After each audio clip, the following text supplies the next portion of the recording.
Dr Slow Sex est de retour pour un vendredi santé sexuelle sans tabou. Ouais. Vous savez qu'aujourd'hui on parle de santé sexuelle sans tabou.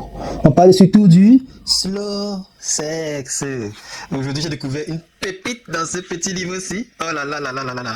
J'aime toujours vous dire que beaucoup de personnes, moi y compris avant, je n'avais reçu aucune éducation sur tout ce qui est sexualité. Et comme d'habitude, on a eu à regarder quelques films érotiques dans le passé. Et on s'est dit que c'est ça qui est l'éducation sexuelle. Et on passe le temps à vouloir penser uniquement aux objectifs, penser au record, penser à vouloir faire comme ce qu'on a vu là-bas. Alors que là-bas, ce sont des gens qui sont des acteurs, ce sont des gens qu'on a payés cher, qu'on sélectionne, qui ne font pas partie de la population générale. On sélectionne les hommes là-bas qui ont certains goudins. Justement pour pouvoir attirer de l'audience.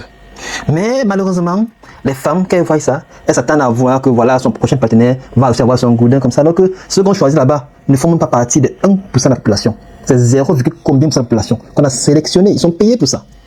Et on voit des femmes qu'on fait carrément même, j'ai vu, on faisait carrément du maquillage sur la zone génitale de la femme pour rendre cela très très beau. Et lorsque les hommes voient ça, ils s'attendent à ce que quand ils vont tomber sur une femme, quand ils vont regarder, ils vont voir la même chose, alors que souvent ça n'a rien à voir de la réalité. Et il y a différentes formes de cette partie-là.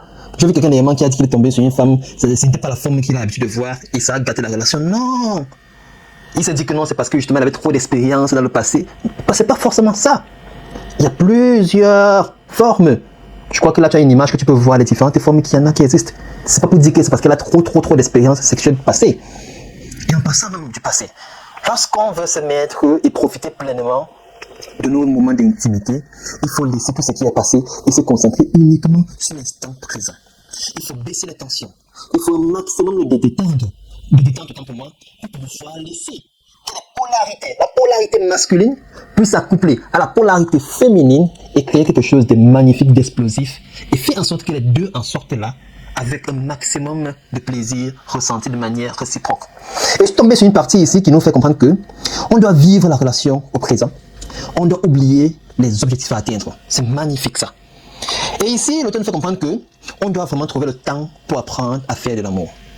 Et lorsque on laisse nos organes sexuels redécouvrir vraiment cette polarité que j'ai dit là, c'est comme ça qu'on peut facilement atteindre ce qu'on appelle l'intelligence extatique. Oh là là là là là là là là là. J'espère que vous avez compris. Ceux qui ont compris, n'hésitez pas à mettre ça en pratique à partir de ce week-end-ci et profitez au maximum parce que comme je le dis toujours, c'est bon pour la santé. Portez-vous bien et prenez soin de vous. Mes amis célibataires, continuez à prier, ça va aller un jour.